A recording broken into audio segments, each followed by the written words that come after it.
Welcome. This is racking day for our oaked ginger acerglyn maple mead. It's been far too long. I don't even remember when I started this. It's been probably a month and a half, maybe 2 months. If you were to look at the bottle, you can see that a lot of it is at the bottom, which is just fine for our purposes. Basically, what I'm going to do is we're going to rack it, add stabilizers. We're going to go ahead and add our clearing agents. I'm going to do another express clearing agent addition today, where I basically just wait like 15 minutes between each one. And then after I mix it up nice and well, we're going to add Hungarian oak cubes, which will give it a nice oaky flavor. This is a very delightful mead. If you've ever had any oaked wine, it's obviously very similar, except for the fact that it's got ginger and maple flavoring. Now, I have no idea what the final gravity is. It's really done fermenting. So the stabilizers I will always add, but probably doesn't really need it. Also, if it's not sweet enough for my taste, I will back sweeten with honey and some maple syrup. So if that's the case, we'll figure it out as we go along. And obviously, doing it to taste, flavoring is completely your discretion. You don't need to really follow a recipe to back sweeten. It's really what you like. You know, if you like a dry mead, you know, make sure that it goes dry and then you're good to go. That's the easiest way to make a mead, is to just let it go dry. If you want it to be sweet, I mean, you can add as much as you like. To me, there is a level of sweetness that's too much, and a lot of people are that way. So please don't think that you have to do this exactly like I do it or add the exact amount. All right, let's go ahead and remove this.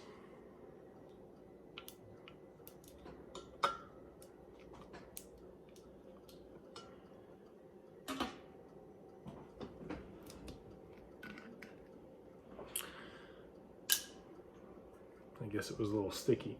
So first thing we're going to do is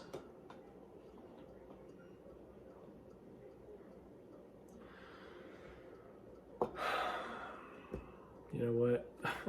Sometimes I forget. I can just make it disappear.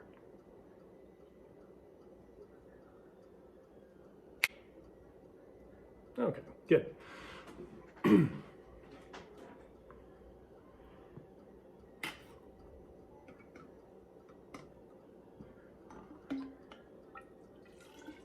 We're going to go ahead and measure the final gravity.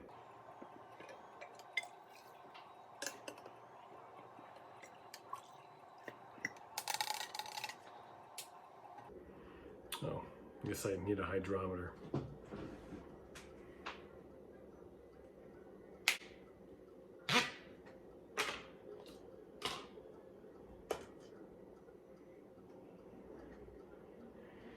Oh, wow. Yeah, that's a really dry mead. You probably can't see it from your end, but it is 0.092, which the hydrometer only goes to 0.0990. Water, to give you an idea, that has no sugar is a 1. Obviously, this works off of the density of the liquid it's in. The more dense something is, indicates with this sugar. Alcohol is less dense than water.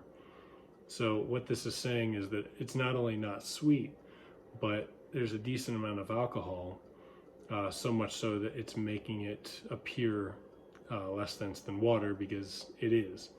So that is probably the driest I've ever gotten anything. I do not intend on leaving it dry like that. That would be not to my taste. If you want to, based on the first part of this recipe, you want to make it dry, and you want to leave it like this. Sure smells good, but we're not even close to done. You can. Feel free to. I mean, this is, after you make it, it's yours. So. All right, I'm just gonna set this aside. And we're gonna go ahead and take a brand new carboy and start transferring it over. And obviously, I have sanitized everything. The counter I'm working on is sanitized. Everything that I would not want to expose to any bacteria, anything that could ruin our beverage.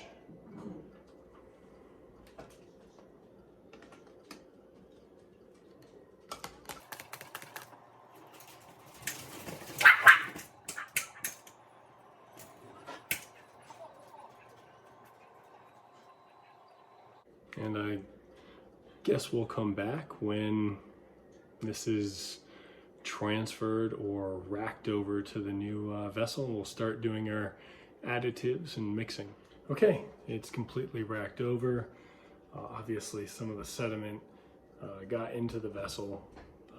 It's never going to be perfect, not when it's not all at the bottom. A lot was, but that's why we add our clearing agents.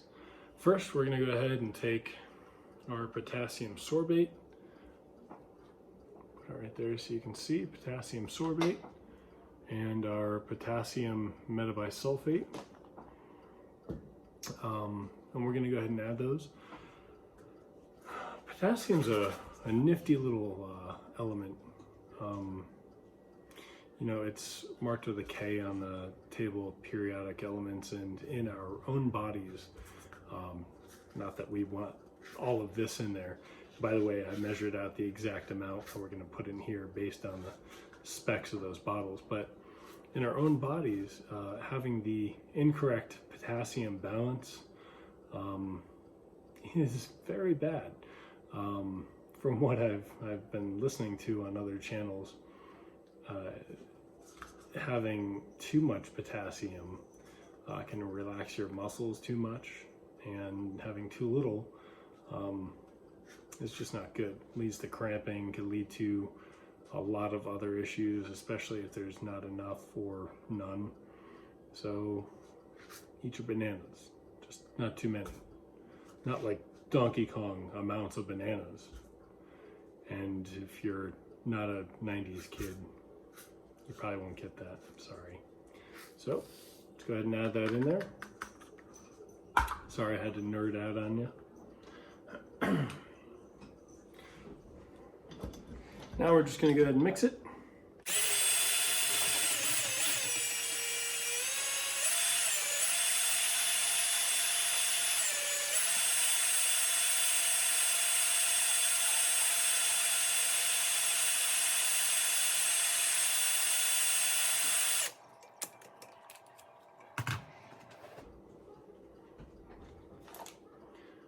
As I've gone over before, this isn't really a mixer as much as it's a degasser, but it does the same thing. I use it because if I'm mixing something, usually it's also to help degas it as well, except for when I'm just starting something. But if I am just starting a brew, I can just shake it to mix it, so it doesn't bother me.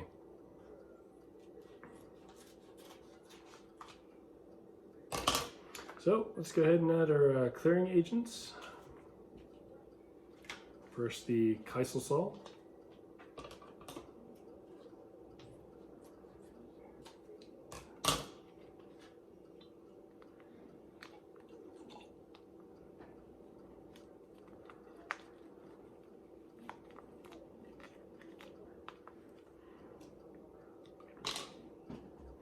And more mixing. Okay, as I was mixing this, I remembered that we forgot a step. I said we'd add honey and maple syrup. I actually bought a special maple syrup to add to this in a small part. Probably about half of the sweetening I'm going to do with that. And the other half we'll go ahead and do honey, obviously. It is a mead after all, so keeping that honey sweetness will be helpful. So we'll do a half and half sweetening. Now I've already added the Kieselsaal and the clearing agents, I'm sorry, not clearing agents, but the potassium sorbate and metabisulfate. It won't do anything. Obviously I would do this in a different order, but I caught it so soon that adding anything isn't going to affect the stabilization or the clearing of this, especially since we haven't added the second half of our clearing agents. So let's go ahead and get some maple syrup. All right, looks like what I've conjured up here is oh wow, nice, a Crown maple syrup, bourbon barrel aged. I guess that would go really well with the fact that we're aging it with other oak. From what I understand, bourbon is aged with American oak. We're using Hungarian. It's not really going to be a big difference, I don't think. So it's nothing to worry about. So we'll use that. Hold on here. All right. And of course our typical Costco honey, raw, unfiltered. Sorry, filtered most likely, raw filtered honey. So let's go ahead and start measuring these out. So I'll do 1/3 cup, just to do 3 ounces approximately.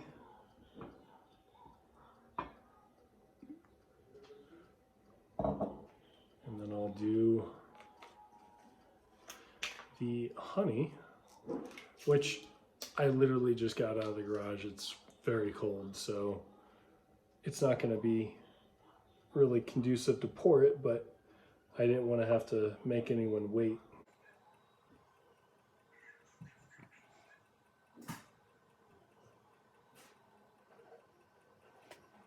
Okay, almost perfectly 2/3 cup. So let's go ahead and pour that in here.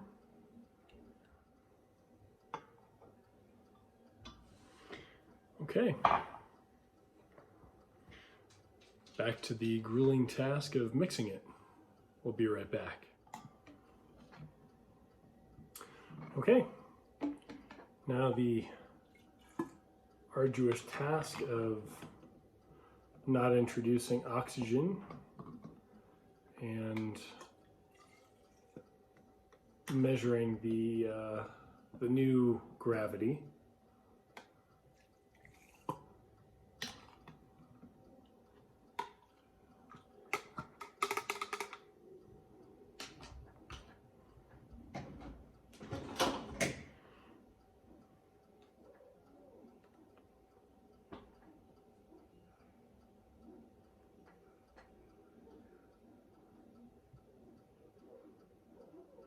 Okay, so it looks like it's currently at a 1.05. Personally, I like it sweeter. So now that I've measured out what I think would be good for sweetness, I'm just gonna go ahead and just do the Skyrim method and just start mixing things up and then measuring. So I would like a little more maple in here, maple flavor. So just gonna pour it right in here. And that should be good. Yeah, we'll do a little more. All right. Now I'm pouring stuff back in here, being very careful, obviously not to introduce oxygen and not to spill it. The second one of those is not going all that well. There's a lot on this counter that has spilled. So let's go ahead and mix again.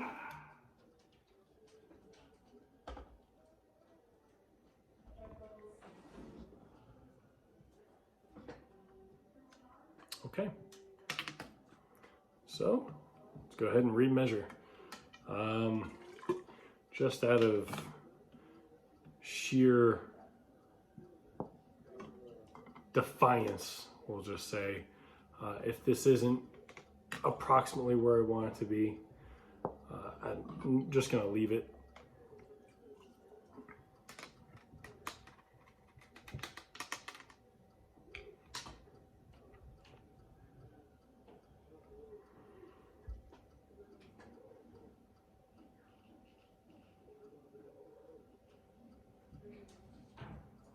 Okay, looks like it's 1.012, which is not as sweet as I normally make them, but for this I think it's just fine, because with all the flavors I really don't want it to be too sweet. I normally make meads that are, I don't know, 1.02, 1.03, sometimes more. But this one, with the flavor profiles I have in there, I would really like those profiles to shine and not be over encumbered by the sweetness in there. So I'm just gonna leave this as it is. In fact, I'll save the tasting for later.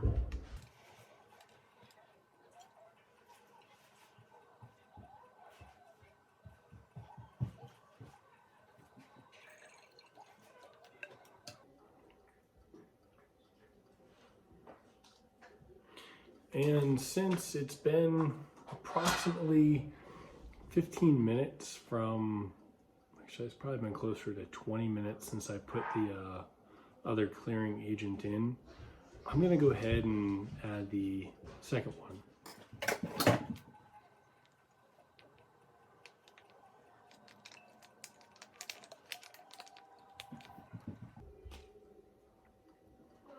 Let's mix. I feel like I should be a mixologist with all this mixing.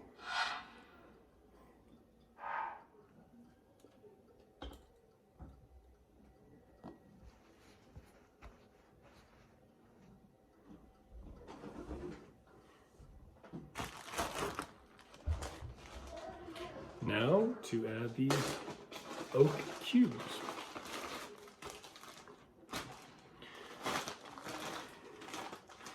My hands are sanitized as well, so I'm just gonna carefully drop these in here.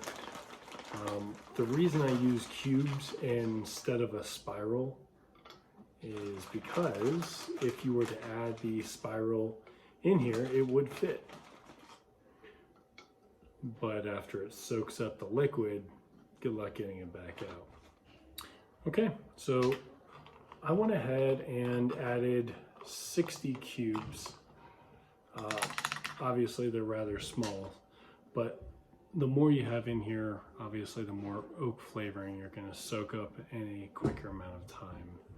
So officially, I'm going to add this on here. I would personally, if you add a cap on here that isn't an airlock, I would just go ahead and burp it every so often, just to make sure all of the carbonation is done. We just added sugar, and due to hurrying up, I added the sulfates within a span of like half an hour of adding that extra sugar. So there's a very slim possibility that the yeast in here isn't or hasn't died completely. So there may be fermentation that tries to take place before the yeast die, and you do not want your glass to break. Obviously, no one wants to lose their mead. Just for clarification, at the beginning of this video, I called this an acerglyn. In fact, I called it an oaked ginger acerglyn. My name for it is root tree and root mead, for obvious reasons, but you can call it whatever you want. Anyway, have a wonderful day. Bye.